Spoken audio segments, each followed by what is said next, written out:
En el primer día, me acuerdo, escuchábamos a algunos compañeros ya un poco desfalleciendo en algunos territorios, decían es que no podemos más, necesitamos más ayuda, necesitamos más apoyo, siempre se va a necesitar, pero yo les digo, desde lo comunitario siempre se va a poder, y quiero que ojalá ese sea el mensaje final de lo que les voy a presentar hoy. Entonces, bueno, voy a empezar siendo coherente con lo que ha pasado estos días, porque yo también he aprendido que las narrativas son importantísimas. No voy a hacer una narrativa científica, académica, aburrida. Hoy me voy a dar un montón de libertades porque es la última presentación y Ángela me permitió que me dé un montón de libertades. Y lo que voy a hacer es contarles una historia personal. Personal muy cercana, de hecho. Les cuento que yo, a través de estos 20 años que he trabajado en patrimonio cultural, he dado capacitaciones sobre gestión del patrimonio cultural mundial, principalmente prácticamente en todo el planeta. He dado charlas de todos lados, muchos idiomas, respecto a cómo hacer gestión del patrimonio cultural. Siempre con ese bichito de, ahora lo manejo mejor, pero al comienzo siempre decía, al patrimonio de la humanidad le está faltando humanidad. Los patrimonios de la humanidad parece que son intocables y que nosotros como humanidad y como comunidad no podemos tocarlos, no podemos opinar nada de ellos, y eso creo que lo está volviendo no sostenible. Ahí va mi historia, les cuento. Mi piano, cuando yo tenía 3 años tal vez, unos meses después de eso falleció mi abuelo. Yo crecí escuchando su música, pero él falleció cuando yo tenía 3 años. Unos meses después de que él falleció, mis abuelos maternos, me compraron un piano. Y empecé a aprender a tocar piano. Toda mi infancia, toda mi adolescencia, mi juventud, me pasé aprendiendo a tocar piano. Para mí el piano, además, como siempre fui muy tímida, era una forma de expresar muchas cosas que sentía yo adentro mío. Y bueno, en la vida como es que da vueltas, terminé viviendo fuera del país, me casé fuera de mi país, tuve mis hijas fuera del país y volví, luego de muchos años, a vivir en el Ecuador, en Quito. Yo soy quiteña, ecuatoriana, acá vecina de ustedes. Y cuando llegué, lo primero que le dije a mamá, te voy a mandar tu piano a la casa, hija. Entonces, contrató un servicio para mover los pianos, que como se imaginarán es un desastre mover un piano. Llegó este señor con su ayudante a dejarme el piano en la casa. Llegó el piano magullado, maltratado, desafinadísimo, le faltaban unas partes por ahí. Y este señor no solo que dejó el piano, no era solo un transportista de pianos, era un luthier, este señor, por suerte. Entonces el señor me dijo, no le voy a dejar así el piano. Empezó a sanar al piano, a cuidar ese piano. Lo abrió, empezó a arreglar cada pieza, a restaurarla, a limpiarla. Me acuerdo que mientras lo iba haciendo, iba contando la historia de dónde venía esta pieza, de dónde venía el piano, de qué año era ese piano, por qué sonaba de tal manera. Y yo con mis hijas, que en esa época eran chiquitas, tenían 9 y 6 años, tal vez un poco menores, sentadas al lado mío, escuchábamos toda esta grabación, pero también esta restauración de este instrumento que para mí tenía un significado más allá del objeto, que es un objeto maravilloso, un significado sentimental, porque eso era mi patrimonio, mi legado, ese que me dejaron mis abuelos, que me conectaba de manera directa con ellos que ya habían fallecido en ese momento, con mi otro abuelo también, que fue el primero que me sentó frente a un piano. Entonces ocurrió todo esto, ¿no? Entonces yo, mientras tanto, el Señor seguía, como les digo, sanando las heridas de ese piano, lo dejó perfecto y afinadísimo, lo pusimos ahí. Y las primeras personas que se acercaron al piano fueron mis hijas chiquitas, a tocar, a escuchar. Y ese rato me puse a pensar sobre la gestión del patrimonio. La gestión, muchas veces se pensaría que nosotros restauramos y conservamos el patrimonio, ¿no es cierto?, para que quede ahí impoluto, sin que nadie nunca más lo toque, solo pasar por al lado, admirarlo en silencio además, porque se nos vaya a pasar algo, admirarlo y alejarnos. Eso es un poco la relación que se nos ha enseñado históricamente a tener con los patrimonios, no solo con los culturales, sino también con los naturales, o sea, con los bioculturales, como maravillosamente se nos dice ahora, ¿no? Creo que lo que sucedió con el piano en ese momento a mí me dio una lección de vida respecto a lo que debe ser la gestión del patrimonio, sobre para quién estamos cuidando todo esto que estamos hablando hoy, ¿no es cierto? Estos patrimonios arqueológicos, culturales, edificados, inmateriales, lo estamos, sí, reconociendo nosotros en esta generación que estamos aquí, los reconocemos, sabemos que hay que cuidarlos, que hay que conservarlos. Pero ¿cuál es el papel de las siguientes generaciones frente a esos patrimonios? ¿Qué es lo que ellos deberían recibir de esos patrimonios? Deberían recibir un objeto al cual no le pueden tocar, no le pueden oler, no le pueden escuchar. O podría ser como ese piano, que yo considero que ahora, que de hecho se los he pasado a mis hijas, tienen todo el derecho de tocar, ¿no? De tocar la música que a ellas les guste en ese piano, no le pueden gustar. Y tienen derecho a interpretarlo a su manera, a establecer las normas de corresponsabilidad sobre el cuidado de ese piano, pero también van a tener una responsabilidad futura de pasarlas a las siguientes generaciones. Me gusta empezar con eso porque creo que lo primero y de dónde debemos partir cuando hablamos de gestionar el patrimonio, en este caso para que trabaje de la mano con el turismo, es pensarlo alrededor del ser humano, pensarlo alrededor de lo que es la humanidad, pero pensarlo alrededor de que la humanidad, de que nosotros no estaremos aquí el día de mañana, van a estar nuestros hijos, van a estar nuestros nietos. ¿Qué es lo que está pasando? Que muchas veces ellos no se están interesando en esos patrimonios, no se da caso porque no les dejamos opinar sobre esos patrimonios, porque no les dejamos formar parte de esos patrimonios, porque no les dejamos tener una opinión nueva, una idea nueva sobre los patrimonios. Con ese bichito dejándoles en la cabeza quería empezar esto y agradeciendo que en estas conferencias también tuvimos niños y jóvenes. Eso quiere decir mucho sobre el futuro de lo que se está haciendo ahora. Entonces ahora sí, voy a empezar un poco con la presentación de patrimonio. Estoy súper bien de tiempo.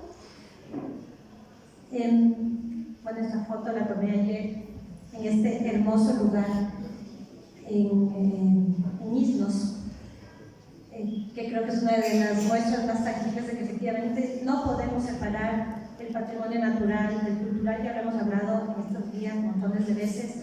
Lo material de lo inmaterial no se puede separar, no se puede separar al ser humano de lo que sucede en el planeta. Y eso lo tenían claro desde hace miles de años quienes estuvieron antes que nosotros. Hoy voy a hablar un poquito sobre la red de patrimonio climático, la Climate Heritage Network. Luego les voy a dar 2 ejemplos sobre la importancia de la acción comunitaria al momento de tratar los patrimonios, de cuidar los patrimonios. Y luego al final, cómo los esfuerzos comunitarios, aunque no lo crean, pueden inclusive empezar a traspasar y a conectarse no solo con los gobiernos locales, que a veces nos parece dificilísimo, también con los gobiernos nacionales, y les voy a mostrar cómo inclusive hemos logrado llegar a los organismos internacionales, a las conferencias grandes en donde se discuten, por ejemplo, los temas de cambio climático. Fue durísimo entrar, estamos adentro, como cultura me refiero, por eso digo que estamos adentro. Así que sí se puede desde lo comunitario. Nuestro principal pensamiento en la red, en la Climate Heritage Network, es esto: para resolver los problemas antropogénicos, o sea, los que son creados por los seres humanos, obviamente necesitamos soluciones humanas, y lo humano relacionado con lo cultural. La cultura puede ser una herramienta para solucionar problemas, pero vista desde una manera amplia también puede ser la razón de muchas de esas problemáticas, ¿no? La cultura hablando de las artes y del patrimonio también, ¿no? La Climate Heritage Network, o esta red de patrimonio climático, la conversamos, yo soy parte de los miembros fundadores, fuimos 17 colegas que nos encontramos en algún lugar del mundo, todos trabajábamos en patrimonio cultural, y conversando entre nosotros nos dijimos cuál debería ser, o sea, sentimos que tenemos que tener, me refiero a la cultura, un papel preponderante en cuanto al cambio climático. Algo está pasando con el cambio climático. ¿Por qué la gente no se está empoderando respecto a las acciones que hay que tomar para enfrentarlo? ¿Por qué en la agenda o los objetivos de desarrollo sostenible, que ustedes los habrán escuchado, entre los 17 objetivos no hay uno solo que sea cultura? No hay ni uno que sea cultura. Hay uno que habla sobre la conservación de los sitios de patrimonio mundial, natural y cultural, pero que no es un objetivo, sino que es un extra de un objetivo. Es una lucha que no la logramos ganar en ese momento, pero que desde ahí lo que nos jaló es justamente a seguirnos cuestionando y buscar maneras de meter, de transversalizar a la cultura en las agendas políticas, en las planificaciones que escuchamos hace un rato sobre Medellín. Bueno, que creo que varios, además de los colegas, lo han tocado. Importante que esté en nuestras agendas la cultura como ese amplio espectro que es justamente. ¿Qué tuvimos que hacer al inicio? Cuando éramos 17 nomás, ahora somos más de 600 organizaciones a nivel mundial, incluyendo el Museo de Londres, el Smithsoniano, muchos ministerios de cultura del mundo, muchos gobiernos indígenas del mundo. Bueno, somos muchísimos ahora, por eso nos tocó dividirlo ya en regionales de los 17 que éramos. Ahora yo estoy encargada de la región Latinoamérica y el Caribe. Pero para iniciar nos tocó hacer esto. Hablábamos de las narrativas y además del punto de partida, de no suponer que todos piensan lo mismo que uno piensa, de no suponer que todos tienen el mismo, no solo la misma educación, sino la misma forma de ver la vida. Y nos tocó establecer esto para entrar en el mundo científico, el mundo de los ingenieros, en el mundo de los ambientalistas, que eran quienes hablaban de cambio climático. Entonces, vamos a entrar como cultura, pero establezcamos un mínimo de qué es la cultura. Entonces nos pusimos esto de aquí. Este está bastante condensado, pero les quería poner aquí las artes, incluyendo la palabra hablada, la poesía, la literatura, la música, las artes visuales, las artes escénicas, entre otras tantas. Los sectores creativos, perdón, ahí me dice qué pasó. Ahí está. Los sectores creativos, cine, televisión, radiodifusión, diseño, moda, gastronomía, entre otros tantos, y el patrimonio cultural, con esta mirada muy amplia de ser el registro de la creatividad humana a través del tiempo, y considerando que todas las formas del patrimonio son base para la creatividad que tenemos ahora, la que tenemos en el presente. Y después voy a hablar un poco sobre esto de la creatividad y de los patrimonios vivos. Dentro de esto también establecimos estas dos premisas importantes. La cultura es fundamental para encontrar soluciones a la crisis climática, sí o sí. El discurso está fallando desde hace años en cuanto a los cambios que necesitamos hacer como humanidad. Y no me sorprende porque lo que nos está llegando a todos son discursos fatalistas, totalmente científicos. No entendemos muchas veces ni siquiera lo que quieren decir cada vez que nos llega esto de que se nos está acabando el mundo, de que hay cada vez más lluvias, se está deteriorando esto, el nivel del mar va a subir, los acuerdos de París, o sea, el acuerdo de París, etc. Hay que tener otra forma de comunicarnos con las personas. Pero la cultura también desempeña este papel poderosísimo en nuestras vidas, que inspira cambios, que transforma corazones. Recuerdo ayer José, cuando terminó su exposición, le habló de la línea y que se le fueron unas lágrimas. Eso solo nos hace la cultura. No sé si hay otra cosa que nos pueda hacer que nos llegue así al corazón y nos saque lágrimas. Eso hace la cultura. Yo sigo cambiando esto, perdón, pero estoy peleada con la tecnología. Y nos permite imaginar y crear nuevas formas de vivir. La cultura, el patrimonio y las artes son parte integral de la vida, de la expresión, las creencias y el comportamiento humanos. Y por lo tanto son parte esencial en la adopción de los cambios necesarios que necesitamos como sociedades, como comunidades para crear un futuro mejor. Ahí tiene que estar la cultura. La cultura tenía que ser un objetivo de desarrollo sostenible. No lo fue, pero bueno, ahí vamos a seguir. Y de ahí quiero pasarme a patrimonio y comunidad, porque estos fueron los otros consensos que tuvimos que poner sobre la mesa. Comunidades tomadas desde las ciudades, que son consideradas las comunidades de mayor tamaño, hasta los asentamientos menores, que sean de carácter urbano o de carácter rural. Todos estos no funcionan uno separado del otro, no. De hecho, nos vamos entrelazando y vamos conformando entramados que después resultan ser nuestras sociedades. En otras palabras, esta cantidad de comunidades, grandes, chiquitas, medianas, se unen, se entrelazan y conforman lo que es la sociedad. Así de importantes son las comunidades. Sin las comunidades no hay sociedad, es así, uno más uno es dos.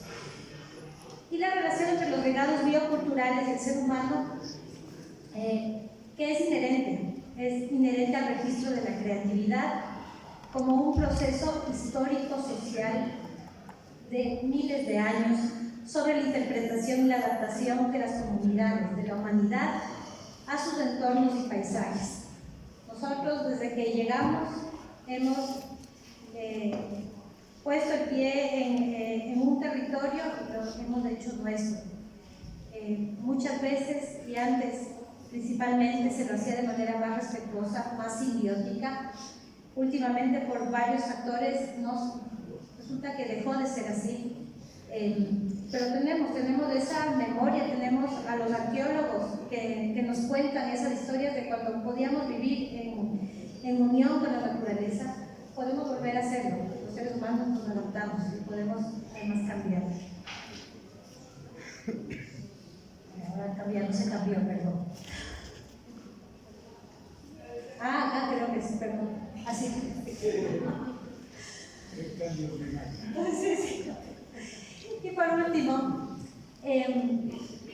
la relación entre patrimonio, yo les voy a ser súper sincera. Yo como soy mujer, no me gusta la palabra patrimonio.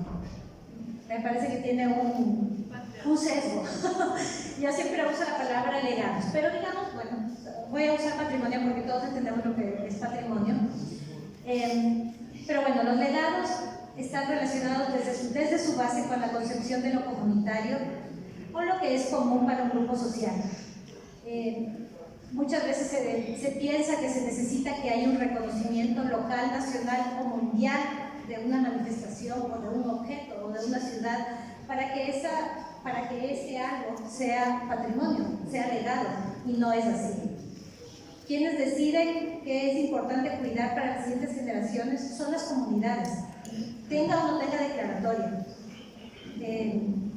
Muchas veces esta importancia que le da uno como comunidad a un patrimonio puede ir escalando y transformarse en una declaratoria de patrimonio mundial, por ejemplo, pero ese no es el único requisito. O sea, hemos escuchado todos estos días a personas hablando sobre sus legados, sus patrimonios, con un amor, con un cariño increíbles, y eso en primera instancia es lo único que basta para empezarlos a cuidar, a ponerlos en valor y a considerarlos para además pasarlos a las siguientes generaciones, como les decía.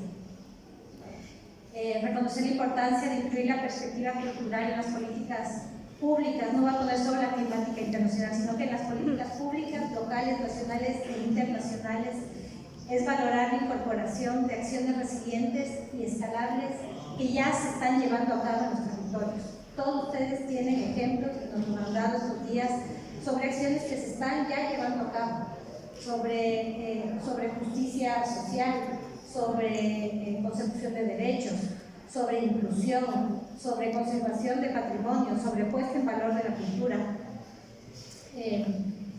tanto desde lo local y lo comunitario, pero siempre, y no nos olvidemos por favor, no hagamos lo que se ha hecho durante años, de separar a lo humano y a lo cultural de lo natural. Nosotros somos interdependientes con lo que le sucede a nuestro planeta. Siempre lo vamos a hacer. No vivimos en una burbuja, no vivimos en una nave espacial, no estamos en la luna, estamos aquí pisando este suelo. Así que bueno, súper bien de tiempo. Les traje dos ejemplos hermosos. Ninguno de estos lo dice yo. Yo lo que hago por el mundo, como trabajo en esta red internacional, trabajo con muchos ejemplos del planeta, con muchas personas inspiradoras que han hecho ejemplos potentes respecto al cambio climático, a la cultura, a las artes, al patrimonio. Y cada vez que tengo la oportunidad de viajar y mostrar, escojo ejemplos que calzan, digamos, al final les voy a poner las páginas web para que puedan ver más información. Pero los dos ejemplos que escogí hoy tienen que ver, el primero con patrimonio arqueológico. Este es un ejemplo hermoso que se hizo en Puerto Rico, el proyecto Dunas, que quiere decir Descendientes Unidos por la Naturaleza, la Adaptación y la Sostenibilidad. El proyecto Dunas empezó porque llegó el huracán María a Puerto Rico y destrozó una parte, o sea, el mar se metió en una serie de playas que tenían unas dunas que protegían sitios arqueológicos que estaban atrás, pero también comunidades que habían estado ahí por muchísimo tiempo. Entonces el proyecto inicialmente era para restaurar esas dunas. Entraron también arqueólogos para intentar salvar lo que quedaba de ese patrimonio arqueológico, pero dentro de esos arqueólogos entró una arqueóloga a la cual yo admiro mucho, Isabel Rivera Collazo, trabaja en la Universidad de San Diego, que es una arqueóloga que entró, además de hacer este salvataje, a hablar con la comunidad. Y hablando con los antiguos de la comunidad, entendió y encontró que ellos habían recibido el conocimiento desde sus abuelos y se hacía permanentemente la reconstrucción de esas dunas. Esto no era la primera vez que se iba a llegar a proteger las dunas o a rehacerlas. Había ya un conocimiento ancestral, una memoria comunitaria ancestral ahí, que ella la retomó desde el lado científico y académico. Como les digo, ahí llegó la Universidad de San Diego. Y empezaron con eso, haciendo una metodología para recopilar ese conocimiento y transformarlo en un conocimiento reconocido. No sé, estoy siendo redundante, pero muchas veces lo que sucede es que el conocimiento de las comunidades no se considera un conocimiento científico, no se considera un conocimiento válido, ¿no es cierto?, en las esferas académicas o científicas. Y lo que empezó a hacer la Universidad de San Diego con esto es coger ese conocimiento y hacerlo científico. Estaba comprobado, cientos de años se había hecho ese trabajo en las dunas. Junto con este trabajo de la restauración que empezó de las dunas, con el conocimiento que se recogió de los antiguos de esta zona de Puerto Rico, Isabel con su equipo de arqueólogos empezaron además a prepararle a la gente y a conversar con la gente sobre el sitio arqueológico, utilizando una metodología que a mí me encanta, que se llama la metodología del ciudadano científico, que es cuando uno prepara a las comunidades de manera horizontal, porque el ciudadano científico lo que hace es, claro, recibir la capacitación para toma de datos, para verificar conservación. Alguien contó en el primer día que lo estaban haciendo en un sitio arqueológico, no me acuerdo quién era, el día que estuvimos conversando arriba. Entonces uno prepara desde la parte científica a la comunidad, pero al mismo tiempo, y por eso digo que es horizontal el diálogo, los científicos y los académicos aprenden de la comunidad respecto a los valores de ese material cultural. Aprende en este caso el tema de las dunas o cómo hacer conservación natural en el espacio, cómo se vive en simbiosis con esos espacios, y así se armó todo el proyecto Dunas. El proyecto Dunas sigue funcionando hasta ahora. Estos son sus tres principales ejes de trabajo. un enfoque con los niños potentísimo. Otro, arte y comunidad, que es maravilloso porque conectó toda esta arqueología, todo este material cultural arqueológico que ya existía con la creatividad y las artes que ocurren ahora en esa zona de Puerto Rico, o sea, con un hilo conductor. No es que ellos eran una cosa y nosotros somos otra, y en el medio quién sabrá qué pasó. Y por último, una serie de eventos comunitarios para poner en valor, para apropiarse de estos espacios, para quererlos más, para potenciarlos.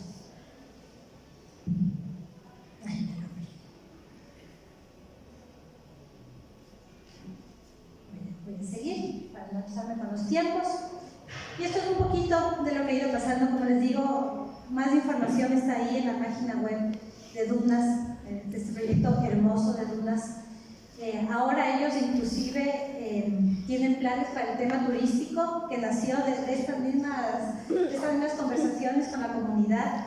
Este del Dunas Challenge, donde verán es cómo enseñarle al turista cómo comportarse en sus playas, en sus espacios comunitarios, en los sitios arqueológicos.